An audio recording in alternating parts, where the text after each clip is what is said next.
Está con nosotros la directora del Mujeres, Instituto Nacional de Mujeres, que cumple 35 años, el instituto, no ella. Mónica. Ojalá. Bueno, tampoco hay tanta diferencia. ¿Cómo andás, Mónica? Buen día. Bien, muy bien, muy bien. Bueno, cada vez que se abordan estos temas, siempre tengo el temor, como, no en el caso de mujeres, sino cualquier referencia a las fechas y a los legítimos festejos, a que nos venga siempre como la catarsis de hablar mucho y sostenidamente durante unas cuantas horas sobre el asunto, sobre los debes, sobre el haber, y que después la ola de la vida nos pase a todos por encima hasta el próximo año, cuando viene la semana del cáncer, la semana de la niñez, y siento que los temas se nos van cayendo de la bandeja, ¿no? A ver si podemos hacer un esfuerzo, por lo menos para evitar que eso nos ocurra, por lo menos en forma muy pronunciada. 35 años del Instituto de Mujeres, y yo te pregunto, ¿qué notoriamente, directora, tenemos en el haber y qué cosas notoriamente aún siguen estando en el debe? Bueno, a nivel institucional, en el haber tenemos todo, porque cuando se creó el mecanismo de la mujer, como se le llama, tiene distintos nombres en todos los países, entonces hay un acuerdo en llamarlo mecanismo de la mujer. Cuando se creó el mecanismo de la mujer en Uruguay, no tenía funcionarias, no tenía rango institucional claro, era una oficina que sí se llamó Instituto Nacional de la Mujer, y no tenía presupuesto, que es lo más importante para funcionar en el área del Estado. Hoy tenemos, somos una dirección nacional dentro de un ministerio, tenemos un presupuesto, como siempre, nos gustaría tener más, pero tenemos un presupuesto que nos permite mantener a 75 funcionarios y funcionarias, 335 puntos de atención en psicosocial y legal en temas de violencia de género, 14 puntos para hombres con tobilleras en todo el país, 370 técnicas y técnicos que trabajan atendiendo a las personas, presidimos, tenemos, por supuesto, 5 centros 24 horas, 5 refugios, un teléfono de ayuda que funciona a las 24 horas. Digamos que tenemos una infraestructura razonable que ha evolucionado de 0 a, no le pongamos 100 porque no cortemos las posibilidades, y presidimos 3 consejos nacionales: el Consejo Nacional de Género, el Consultivo en Violencia en Género y el de Trata, donde participan altas autoridades de varios ministerios. Y la verdad es que hasta yo me sorprendo que los convoco y asisten y trabajan y se sienten obligados a rendir cuentas, lo cual nos parece muy importante. Quizá nos falta mejorar el rango institucional del instituto, donde, por ejemplo, en el 60% de los países de América Latina son ministerios de la mujer, en unos 20% son institutos de rango medio, que son secretarías presidenciales o consejos presidenciales, y los de rango bajo, que son como los nuestros, institutos que dependen de un ministerio. De todas maneras, nosotros creemos que hoy, histórica y políticamente en Uruguay, no están dadas las condiciones para crear otro ministerio en un país con una burocracia importante. Plantearle a la ciudadanía un nuevo ministerio, creo que no tenemos que hacer un trabajo de convencer. Como decía nuestro común amigo, crece desde el pie, no hay revoluciones tempranas, por lo tanto tenemos que hablar de esto, ponernos de acuerdo como ciudadanía si lo queremos o no, pero sí creo que un mejoramiento del rango institucional nos permitiría trabajar con mayor comodidad. Por esto que te decía, que presidimos consejos, que tenemos que citar continuamente a ministros, a miembros de la Suprema Corte, al fiscal, que de hecho siempre asisten, siempre me levantan el teléfono, pero esto no tiene que depender de que a una persona la conocen, porque como fue periodista más de 30 años, le levantan el teléfono. Tiene que ser por una razón institucional. Entonces, institucionalmente conseguimos todo esto, que es muy importante. Conseguimos, como movimiento de mujeres, tanto desde el Estado como desde la sociedad civil, la academia, las periodistas, generar y consolidar un cambio cultural que indica que la ciudadanía en su mayoría tiene claro que el drama de la violencia de género no es un problema puertas adentro, solo de la familia o solo de una pareja, si es una cuestión de toda la comunidad, y además el Estado y los gobiernos han ido comprendiendo que es una obligación darle una respuesta y darle una solución. Por supuesto que se consiguió muchas cosas, desde la primera comisaría de la mujer que se creó a fines de los años 80, a hoy que tenemos, no me acuerdo cuántas, pero unas varias decenas de unidades especializadas dentro de la policía, una Dirección Nacional de Políticas de Género. Digamos, nosotros lo consideramos parte también de nuestro sistema porque trabajamos con ellos día a día. Un sistema de tobilleras que ha demostrado un 100% de efectividad, un trabajo conjunto con todos los ministerios que nos permitió, por ejemplo, que el Ministerio de Vivienda nos otorgara 500 subsidios de alquiler para mujeres que ya están en proceso de salida y necesitan ese empujoncito para la autonomía, que es la vivienda. Tenemos 35 puntos de atención en todo el país. Tenemos un teléfono donde las mujeres o las personas cercanas a ella que están sufriendo violencia llaman y dicen, me pasa esto, ¿dónde puedo consultar? ¿En qué lugar del país está? En tal lado, bueno, vaya a tal lugar que lo van a atender y le van a explicar, y va a haber un abogado y una psicóloga y le van a explicar esta situación. Todas esas son cosas que se ganaron. Y hablando básicamente en el área de violencia de género, también en otras áreas, se hace un trabajo que era impensable hace pocos años, como por ejemplo, dar cursos de género, de violencia y de acoso en la Escuela Nacional de Administración Pública, por donde pasan los funcionarios públicos del país, para que entiendan estos temas y conozcan cómo orientar a las mujeres o detectar situaciones. Por ejemplo, es en las policlínicas, en las escuelas, en ámbitos de trabajo comunes y corrientes donde se detectan situaciones, tanto de acoso como de violencia, de abuso a niños y a niñas, que también está dentro de este fenómeno.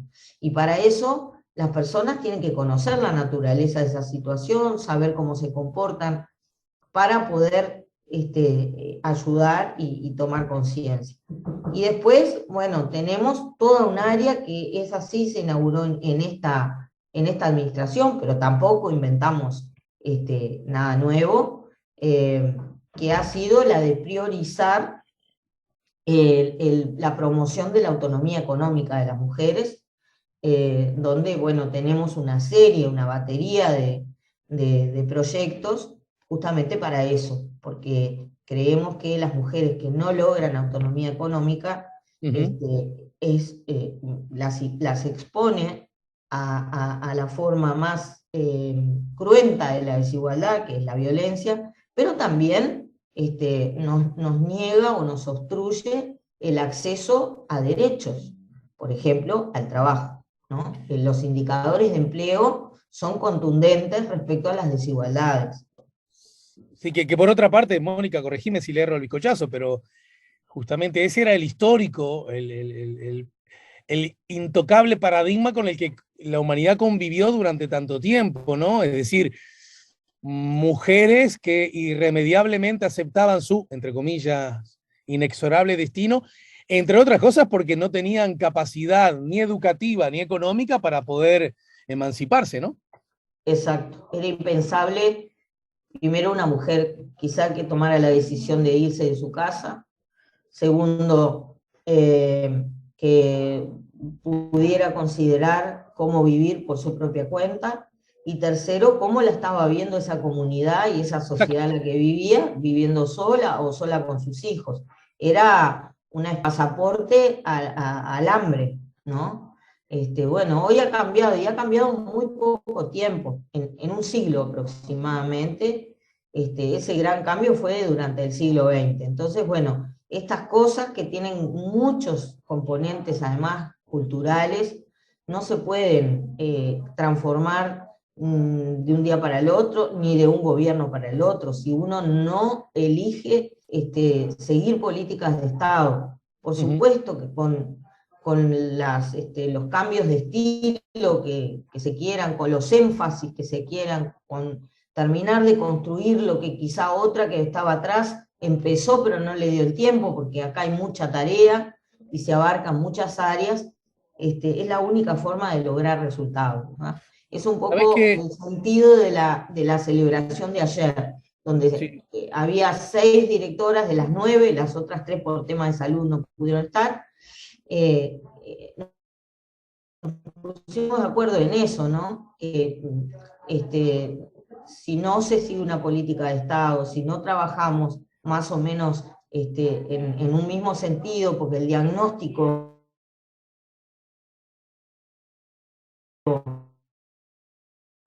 es muy difícil lograr estos cambios culturales que necesitan Y en ese un contexto, proceso. Mónica, sí, yo advertí también lo de la fotografía y además no hago, no hago tráfico de opinión ante el público, yo lo celebro mucho porque me parece que da cuenta de una mirada que exige necesariamente una trazabilidad histórica y además el permanente ejercicio que tenemos que hacer todos los ciudadanos y en particular quienes gobiernan de no verse tentados por la lectura de que todo arranca conmigo, ¿verdad? Esa cosa que tanto seduce en fin, a los individuos en general. Y, Bueno, el propio presidente de la República lo dijo muy claro en la campaña electoral. Ni el mundo empezó en 2005 ni se va a terminar en 2020. Y eso es un poco lo que queremos hacer. uh-huh, Sí, por algo la ciudadanía eligió un cambio y sí tenemos que repensar algunas cosas, sí. pero quizá algunos métodos, algunos... algunas formas de resolver la parte técnica, por ejemplo, y los énfasis, ¿no? Estamos haciendo mucho énfasis en lo económico y en el interior, el trabajo en el interior. Ahora, Pero eso no significa que uno tenga que venir y barrer con todo y empezar de nuevo, porque eso al final no sirve, ni le sirve al que viene porque no le da el tiempo, y además es una necedad no reconocer lo bueno que hicieron los que estaban antes, y tampoco le va a servir al que venga después. y en ese contexto, Mónica, repito que yo celebro la permanente construcción y reafirmación que la historia es un proceso permanente, continuo, y en el que, bueno, como dice Silvio Rodríguez, ahí están los muertos de mi felicidad, ¿no? Ahora bien, también es cierto que en estos aspectos no es lo mismo cuando tú actúas de cara al presente mirando al futuro y con referencia al pasado, las miradas legítimas siempre, que atraviesan a una persona desde la perspectiva ya no solo política, ya no solo ideológica, sino incluso cultural, filosófica, y tiene que ver. Por ejemplo, un marco de mirada conservador, cuando no reaccionario, pero sin necesidad de ir a tanto, conservador acerca del funcionamiento del mundo, hacia dónde va y de dónde viene, probablemente tenga algunas dificultades de aceptar, reconocer como necesario y apoyar que si vos tenés una mirada, llamémosle más liberal, más progresista, más entendedor que de los derechos nos pertenecen a todos por igual, solo por el hecho de habitar la tierra. Primero, hasta ahí iríamos bien, Mónica. Sí. Bien. En ese sentido, ¿qué, qué, ¿cuál ha sido tu tránsito como directora? Vos, una mujer progresista, liberal, eh, feminista históricamente, me consta, eh, para transitar con, indudablemente, y no es juicio de valor el que estoy haciendo, para transitar en un gobierno donde las voces eh, eh, afianzadamente conservadoras, algunas incluso hasta negacionistas de la dictadura, conviven en el gobierno. ¿Cómo se produce esa síntesis si es que se produce? Yo integro la coalición, desde el principio se dijo que no somos un partido, ni un partido único, ni las opiniones son unánimes siempre. La coalición se formó y se consolidó en base al compromiso por el país y a una serie de compromisos básicos en el que todos estábamos de acuerdo en términos generales. Después, cada uno pone sus puntos de vista y puede, y ha tenido la libertad, y eso se ha visto, votar o no votar determinadas propuestas legislativas. Incluso hasta se han mostrado discrepancias con algunas decisiones de gobierno. Es parte de la libertad que tiene la coalición. Yo integro un partido, el Partido Independiente, con el que no he tenido discrepancia en ningún aspecto, me siento totalmente cómoda, me identifico absolutamente con la gestión de mis compañeros, en primer lugar del ministro de Trabajo, del secretario de Drogas, del director de la Oficina del Servicio Civil, del presidente del INED, del del secretario ejecutivo del INEFOP. Son, por supuesto, ni que hablar de nuestro diputado Iván Posada. Por lo tanto, en ese sentido estoy cómoda. De todas maneras, y ellos han expresado muchas veces apoyo también a mi gestión, de todas maneras hay un aspecto que quienes estamos a cargo de los mecanismos de género en los gobiernos, o en los parlamentos, o en las juntas departamentales, incluso dentro de los partidos políticos, y a su vez somos activistas por los derechos de las mujeres, es que hemos tenido siempre resistencias, hemos lidiado con esas resistencias y hemos seguido determinadas estrategias, un poco justamente para decir, bueno, yo quiero lograr determinados objetivos, esto es, que se entienda que la violencia de género, esto era hace 30 años, ¿no? Por suerte hoy ya ese objetivo está logrado, pero que se entienda que la violencia de género no es un problema solamente de los hogares y de puertas adentro. Bueno, yo tengo determinado objetivo y sé que voy a tener compañeros de trabajo, porque durante los más de 30 años que ejercí el periodismo y escribía estos temas, también tenía compañeros que hacían chistes de mal gusto sobre el tema de la violencia, que negaban el hecho de que no hubiera ninguna editora o jefa de redacción, a pesar de la evidencia de que había excelentes colegas, en los partidos políticos diciendo que es un discurso que todavía se escucha mucho, y es no hay más mujeres en las direcciones porque en realidad no hay mujeres, buscamos pero no encontramos, cuando en realidad lo que no hay es una escucha a determinadas mujeres que cuestionan el status quo. Bueno, los gobiernos no están exentos de eso. Con cualquier ministra de la Mujer de América Latina que hablas, o con cualquiera que fue directora del propio Instituto de las Mujeres, aún dentro de un gobierno que se supone que es de izquierda y abraza estas cuestiones, te dicen que han tenido sus dificultades. Porque el feminismo implica cuestionar el status quo, porque el status quo es un status quo construido por varones y con varones. Por lo tanto, hay sí cuestionamientos a prácticas culturales permanentes, de la más chiquitita hasta las más grandes. Y por lo tanto, en una situación de discrepancia o de cuestionamiento, siempre me siento que estoy.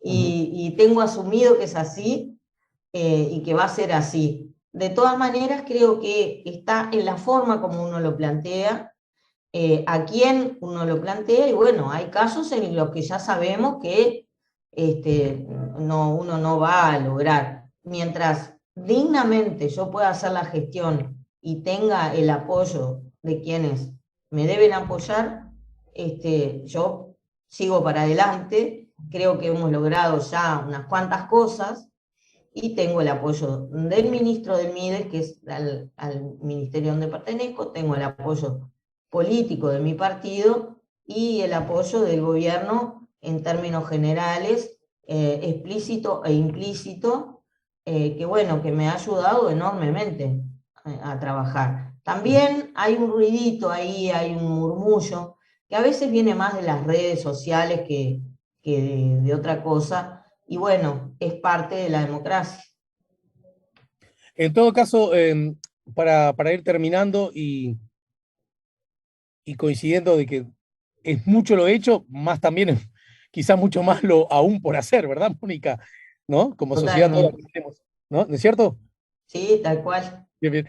Eh, quiero conocer tu opinión acerca, cito como fuente de Diario El País, la diputada cabildante Inés Moncillo respondió en Twitter con la siguiente frase: justificar un asesinato te hace cómplice, a propósito de un tuit anterior de Andrea Tuana acerca, cito textual, las mujeres que matan a sus parejas como corolario de una historia de vida asignada por la violencia doméstica no deben ser criminalizadas. ¿Dónde nos colocamos como sociedad ante estos ejemplos de miradas tan diversas a propósito de los mismos hechos? Y bueno, yo creo que a veces lo que falta es información sobre el tema. Hace tiempo ya que a nivel de la justicia se determinó que una mujer que fue continuamente sometida a violencia de género física, que afectó su vida, su salud mental, que expuso a sus hijos a esa violencia y que seguramente pone en riesgo su vida, eso lo tiene que considerar un juez, no sea criminalizada, no vaya a la cárcel. Eh, el crimen cometido se considera igual. Yo conozco muchas mujeres que fueron presas durante años, hace ya, no sé, pero 20 años por lo menos, eh, que por matar a su pareja, que la sometía continuamente a situaciones de violencia física, violaciones, a violencia hacia sus hijos y a exponer a sus hijos a la violencia que ella misma sufría, y un día terminó matándolo. Esa mujer fue presa, estuvo muchos años, y como su caso conozco muchos más. Un acuerdo a nivel judicial en que una mujer así no se la puede seguir castigando mandándola presa. Nadie justifica ni dice que está bien ni que sea el camino ideal. Muchas veces es una situación que se considera, creo que la mayoría de las veces, para no encarcelarla, se considera que configura una defensa propia, ¿verdad? Pero bueno, muchas veces hay que, quizás haya que informarse un poco, acceder a formación sobre este tema y no quizá hacer comentarios tan ligeros, ¿no? ¿Es probable entonces que la diputada de Cabildo, Inés Moncillo, no cuente con la información suficiente según Yo esa creo que perspectiva que sí, da? que no cuenta, que probablemente no acceda a esa formación, pero va a acceder porque la diputada Inés Moncillo participa en una cosa muy linda que es parte de nuestra gestión, que empezó hace poquito, que es el programa de fortalecimiento para líderes políticas, que es un curso de formación de 5 meses, donde 62 líderes políticas de todo el país están teniendo, bueno, una serie de cursos con herramientas eh, para acceder a formación en temas de género. Bien, es enorme la cantidad de asuntos que podríamos seguir conversando, o mejor dicho, las distintas perspectivas que sobre estos asuntos con los cuales podríamos seguir conversando, lo que ameritará, para mí es una buena noticia, que más temprano que tarde volvamos a poner juntos la mañana en camino. ¿Sí, Mónica? ¿Cómo no? ¿Cómo no? Un gusto para mí. Y además, huelga decir que vos y Radío son mis gobernantes predilectos, ¿no? Obviamente, obviamente. Tenemos la negra y azul puesta desde el corazón. Te mando un beso grande. Igualmente.